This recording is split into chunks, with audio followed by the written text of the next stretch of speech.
¿Qué tal, amigos del periódico El Día? Gracias por estar una vez más en sintonía con nosotros. Como cada semana te traemos temas interesantes para tu salud. Este mes de junio celebramos el Día de la Concientización sobre el Cáncer de Próstata.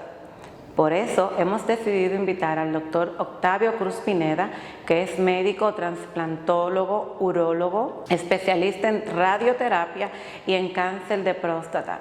Con él vamos a hablar sobre cuánto es la incidencia del cáncer de próstata en República Dominicana, cómo prevenirlo y cómo tratarlo. Doctor, gracias por aceptar la invitación. Gracias a ustedes por invitarme a su programa, sobre todo el periódico El Día, muy conocido en el país, de alta circulación, y siempre es interesante poder orientar a la población en temas tan importantes como estos. Como decía al principio, le hemos dedicado este mes completo a la salud masculina y tengo una pequeña duda, usted como experto me hará la corrección. Yo siento que los varones son más renuentes a la consulta médica en cualquier sentido. ¿Estoy en lo correcto? Sí, hasta cierto punto. Gracias a Dios, en los últimos años hemos visto que la mujer lleva de las orejas a sus esposos a chequearse con su médico, con su urólogo. Y también los hombres, si somos honestos, verdaderamente en los últimos 10 años están teniendo mucho mayor conciencia. Aunque yo siempre he abogado porque el hombre no espere a tener 40, 45, 50 años para ir al médico. Así como la niña cuando hace su primera menstruación, que ya se va convirtiendo en mujercita, en adolescente, comienza a ir al ginecólogo. El varón, por lo menos antes de los 18 años, y como si fuera obligatorio antes de casarse, debería hacerse una evaluación genitourinaria por su urólogo desde el punto de vista hormonal, desde el punto de vista de fertilidad, porque después llegan a la pareja y llegan con problemas que pudieron haberse resuelto en sus etapas primarias de crecimiento, y sobre todo que esa pareja sabe que va a enfrentar o no una situación de, por ejemplo, de fertilidad. Entonces esas cosas harían que los hombres vayan tomando mucho mayor conciencia desde joven. Usted le instruye a hacer ese tipo de evaluaciones y ya en el futuro seguirán siendo fieles a una consulta con el urólogo y se sentiría mucho más cómodo. Pero sí, están yendo mucho más. Doctor, y ya en cuanto al tema que nos atañe, que es precisamente el cáncer de próstata, ¿de cuánta es la incidencia de este padecimiento en nuestro país? Bueno, es importante esa pregunta. En el país no es que se manejen mucho las estadísticas, pero por lo menos 1 de cada 5 a 7 hombres va a tener en algún momento de su vida problemas en la próstata, y alrededor de un 15 a un 20% de ellas tal vez lleguen a tener un cáncer de próstata o a morir de él. En los Estados Unidos, por ejemplo, anualmente se hacen alrededor de unos 230, 240 mil diagnósticos de cáncer de próstata, de los cuales, por lo menos las últimas estadísticas del 2020, decían que habían muerto alrededor de unos 37,000 hombres. Y en el mundo, alrededor de 1.420.000 pacientes, estas son estadísticas también del 2020, donde murieron alrededor de unos 70,000 hombres en el mundo por ese tipo de cáncer. Entonces, es algo que tenemos que tener en cuenta. Por ejemplo, en los Estados Unidos solamente supera el cáncer de próstata el cáncer de piel, y es la 4ª causa de más muertes en la población masculina de los Estados Unidos. Entonces, es importante. Y más o menos al principio usted nos recomendaba que ella, así como la niña, empieza al ginecólogo cuando entra a la edad menstruante, se le recomienda al hombre que asista desde ya entrando a la adolescencia al urólogo. Pero ya en sí, ¿a qué edad el hombre debe prestarle más atención a la parte urológica? Sí, la mayor incidencia de cáncer de próstata se presenta entre los 45 y los 65 años. Pero también tenemos pacientes con 40 años que siempre recomendamos que debe ser la edad en la que el hombre debería comenzar a chequearse. ¿Por qué? Porque un cáncer de próstata en pacientes, y la incidencia es bastante alta, en pacientes de más de 40 años, suele ser más agresivo que un cáncer de próstata en un paciente de 65 o 70 años. ¿Y por qué? Es más joven, tiene mayor proyección de edad para morir de él.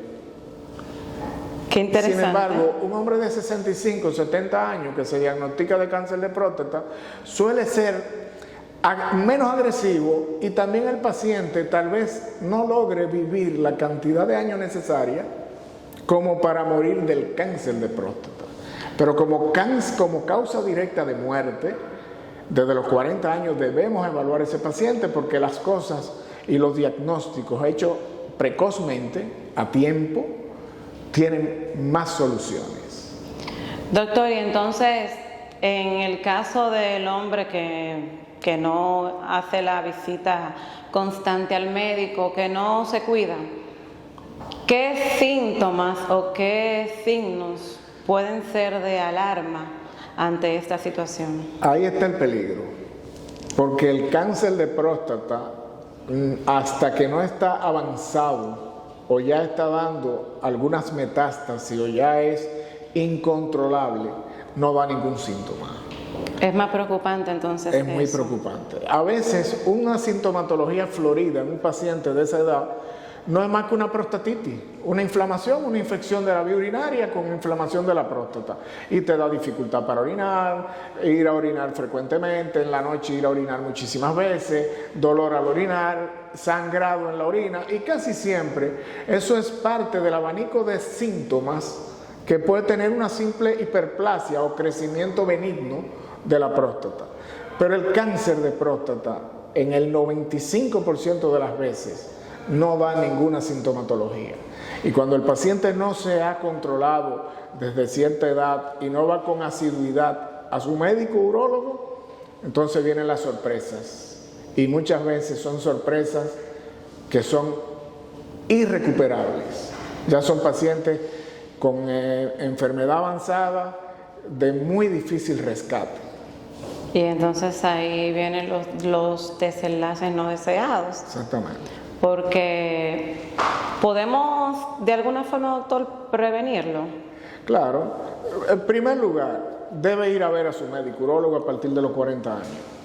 Su médico urólogo le hará una serie de análisis, una serie de estudios que están dentro del protocolo de evaluación de la enfermedad y del paciente en según qué edad.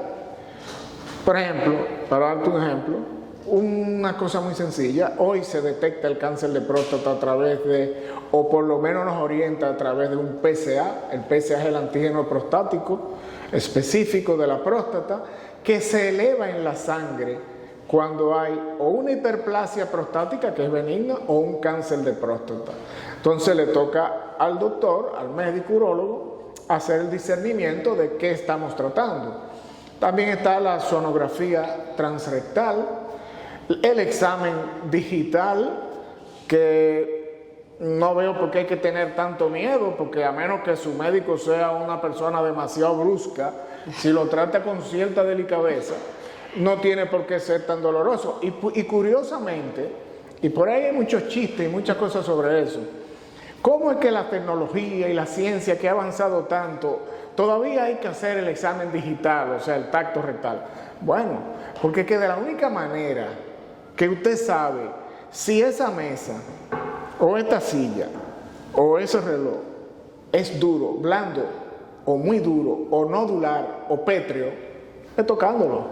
Doctor, ¿cómo usted sabe si una mujer está dura o está floja, o es, como no sea tocándola y palpándola y agarrando y diciendo, bueno, señora, usted está, de verdad está bien, está dura?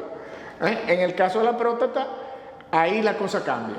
Ahí lo que queremos es que esté blandita. Okay. Porque cuando la próstata se pone dura, o se pone nodular, entonces ahí hay peligro. Y el médico fácilmente, con un tacto, un examen digital que no cuesta nada, puede orientarlo con relación a un cáncer de próstata. Doctor, y ya el paciente que es diagnosticado, ¿Cuál es el tratamiento a seguir? Bueno, antes de llegar al diagnóstico hicimos quizá una resonancia o una biopsia por fusión de imagen, hicimos una sonografía transrectal, llegamos a un PSA alto, tomamos la decisión por un tacto de que era dura y ya hicimos la biopsia y tenemos el diagnóstico de cáncer de próstata. ¿Qué nos va a pasar ahí? Primero, tenemos que ver la categoría del cáncer. Si es T1, o sea, una sola lesión en la próstata, si es T2, más de una lesión en la próstata y que invade quizá la cápsula. Si es T3, ya coge los ganglios y tejidos vecinos a la próstata.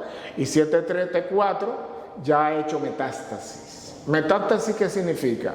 Invade otros tejidos u otros sistemas.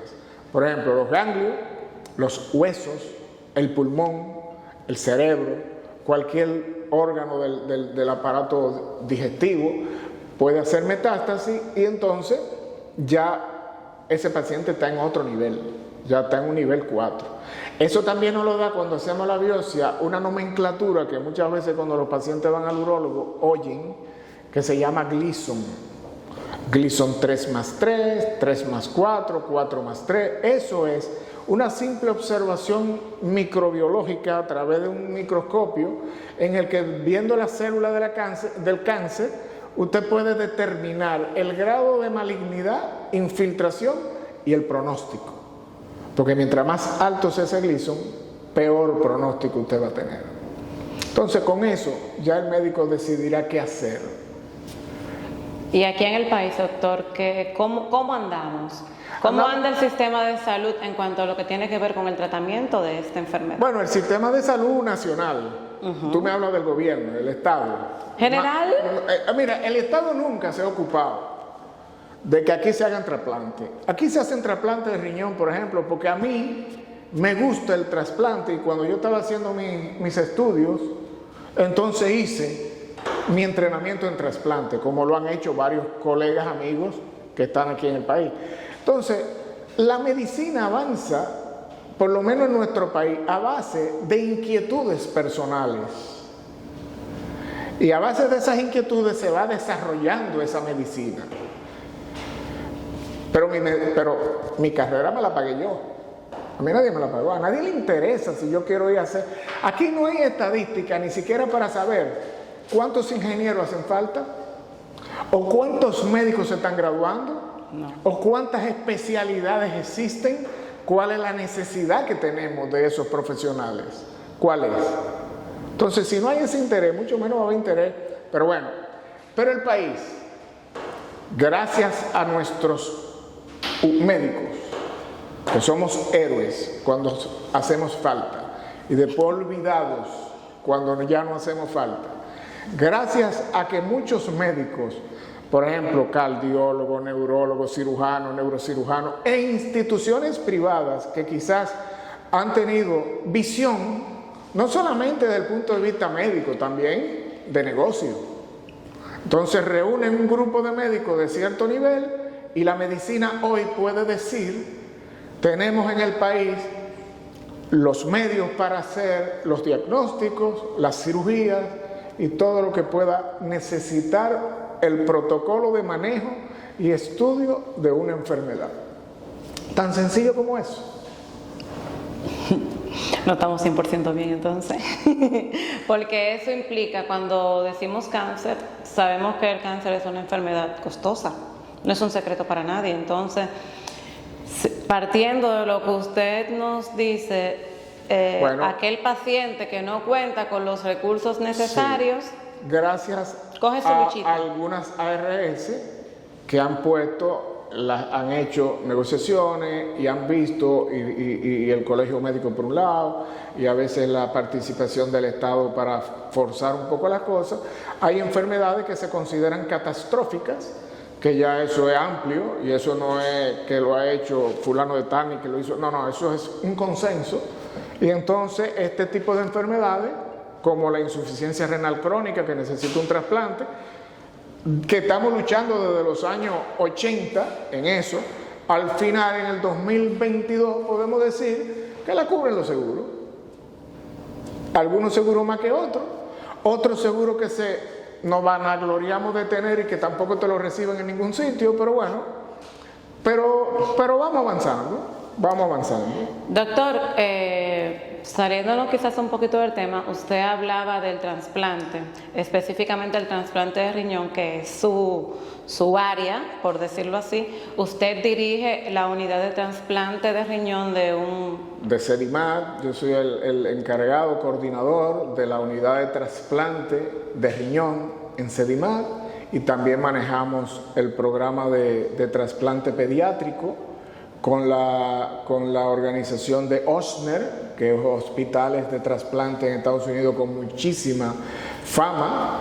Y así como Sedimat se interesó en apoyar este tipo de proyectos que tenemos ya alrededor de 12, 15 años haciendo, también estamos haciendo niños pediátricos, también ayudado por la fundación de la familia Bellutini, que se ha ocupado mucho de este tema. Y sí, hacemos trasplantes. También lo hace la Plaza de la Salud, lo hace Secanó, lo dirige el INCOR, que es el Instituto Nacional de Coordinación de Trasplante, que más o menos nos maneja todo, para que las cosas se hagan de manera ética y de manera formal, correcta, con los protocolos que deben usarse. Sí, y vamos echando para adelante poco a poco, vamos haciendo. Nunca se nos ha acercado ningún gobierno a decir, ¿ustedes quieren? No, somos nosotros, hacemos trasplante. Y hoy nos apoyan, porque también hay que decir la verdad. Hoy ya está la cobertura y hoy ya se preocupan un poquito más de eso. Ahora, ¿pero cómo nace eso? Eso nace de inquietudes personales. Nos acompañó el día de hoy el doctor Octavio Cruz Pineda, que es médico urólogo, trasplantólogo, especialista en cáncer de próstata. Con él hemos conversado bastante sobre los temas que tienen que ver con la salud masculina. Si quiere usted tener un contacto más cercano con el doctor Cruz Pineda, puede dirigirse hasta el centro Sedimat, donde él es director de la unidad de trasplante, y también en la clínica Gómez Patiño. Por cita, doctor, ¿verdad? Sí, siempre por cita. Sí. Si te gustó este video, recuerda suscribirte a nuestro canal de YouTube, compartirlo en todas tus redes sociales y darle me gusta.